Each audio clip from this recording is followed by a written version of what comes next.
Will, you ready to maybe start the weekend rotation yet? Yeah, we're going to go Emmett Olson on Friday, Jace Kaminska on Saturday, Caleb Clark will go Sunday, and then we're going to leave the fourth game open, TBA. So. Does the adrenaline get going for the coach the way it does for the players with the season open? Yeah, I really, to be truthful with you, I'm very excited. I want to get through today. I want to have a good practice today, and I know that sounds like coach speak, but I'm being sincere when I say that we just want to make sure that our focus is in the right place right now, because every single guy in our program is excited to get on that plane. But knowing that we need to have a good practice today because we had yesterday off, because we had some scrimmages over the weekend. So, but the adrenaline's going for sure. Just as you get closer to the season, and the excitement's there, and we have a group of guys I know that are going to be ready to go. What have you seen out of Emmett that give the staff the confidence in him taking the ball for the first game? Yeah, I mean he was our guy last year to end the season. He was our horse. He took the ball in some really big spots. Had a good fall. He's had a good spring. He's going to give us a shot. I think he's a competitor that can kind of set the tone for the weekend. Kind of been a trend for us, and maybe not necessarily by design. We've gone left-handed on Friday nights. I do think that can create some matchup issues for the weekend. Guys maybe not putting their starters out there against a left-handed pitcher. So. And you got to hit your way on base and score runs, against those guys. You're not going to be able to do a ton of hit and runs and steals and that kind of stuff. So he's been really good, really competitive. I think each one of our guys knows that he's going to go out there and compete. I guess since Kaminska's been here, what has he kind of shown you guys? It seemed like he's always kind of right behind. He's right there. It's really not a situation where there was a clear-cut difference between the two, and it could change next week. It's really not. Those two guys know that too. That this is not something that's obviously in a perfect scenario they all go undefeated and we get to keep them where they're at. But Jace is under control. For a big guy that throws hard, he throws the ball over the plate. He commands a breaking ball, working on the changeup, and he's just in control. The minute you think he might buckle, he's got the stuff to kind of get out of some jams. So his stuff has been electric. He's been really, really consistent. What would a successful opening weekend, besides the obvious look like for you? Is it communication? Is it just seeing these guys really gel together? Yeah, that would be it. I think just playing a brand of baseball that's very competitive, where if we get punched, we punch back, or if we don't get content over the course of the game, where if we have a chance to stretch the lead, we do it. I'd like to kind of just that team aspect of it to show up, where guys are picking each other up. If we make a mistake, don't let it turn into two. So again, I think that's where the team chemistry does come into play, is because you're on the same wavelength, and we're going to try to put our guys in the best position to succeed, and if we do that as a team, then I think the results will have a chance to be where we want. Is it important to start fast, so to speak? Yeah, I think it's always important to start fast, especially with our offense.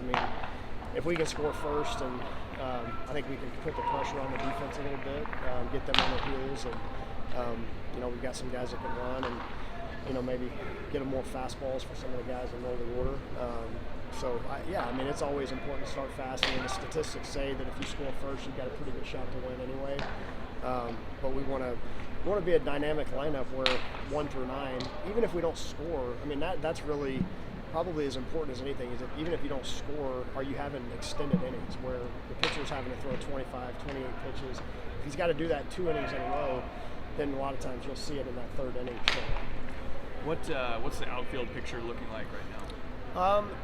It's a little bit in flux. I think Burnham has probably solidified himself as our center fielder right now. Casey Burnham, he can really go run the ball down. He's the fastest guy on our roster. And I think you're going to see kind of a mix and match on the corners, just maybe matchup based.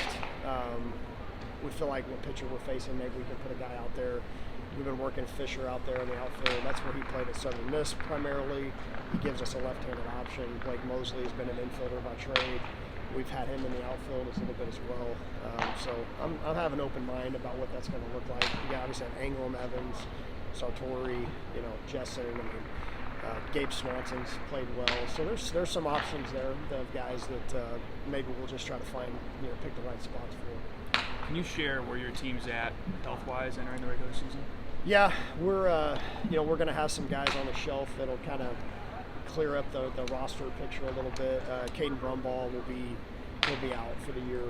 He's had an injury, kind of a fluke deal in practice, so he's had surgery. He'll be out for the year. That's a tough one. He was poised to play quite a bit for us. Trey Fromm is another that was going to be a back end of the bullpen guy for us potentially that we've yet to see. He wasn't healthy in the fall. Unfortunately, we couldn't get him ready to go for the spring, so he'll be out. And then Hayden Lewis was one that had surgery after fall ball, so he'll be out as well. We've got a couple other guys dinged up. CJ Hood will be unavailable, and Bryce Hughes right now is a little dinged up as well. Only fitting that we have a snowstorm coming and you guys are going to California, right, Will? Yeah, we're crossing our fingers and we don't have too much ice that we can get out in the morning. You mentioned a few guys there, but were there any other decisions you had to make to get down to that 39-man limit? Yeah, we're pretty much there where we need to be. That's kind of cleared itself up a little bit with the injuries and some of those things. So, any guys that for sure you're redshirting? We're pretty close. I mean, again, some of it we'll have to see how the season plays out, to decide if we're going to keep their red shirts or not. There may be a guy that we decide to redshirt before the season. So, we're pretty close. Hey, Will, what's different about Max this year, just even mentality-wise, going in his third year? I seen him have a lot more fun this early spring. I could really kind of tell at this time of year that him and Bryce Matthews are putting a little pressure on themselves to go kind of be guys as sophomores. I've seen him, and I think maybe part of it's the position change, playing second base. It keeps him a little more engaged, and Bryce is right there with him in the middle, so those two kind of feed off each other. So I've just enjoyed his mentality. I mean, he's a guy that, and I think he feels less pressure because I think what we've seen is we have more protection probably around him too, and we hope it plays out that way. So he's been great. He's had a great attitude. He's been, I don't think he's putting any kind of unnecessary pressure on himself, and he's played great defense. We've turned a ton of double plays with him in second base, and he's gonna hopefully just be a piece of the puzzle in the offense this year. Where, don't get me wrong, I'd love him to be a first-team All-American, but if he's not, we've got some other guys around him. Thanks, Coach. Thanks. Yep. Thank you.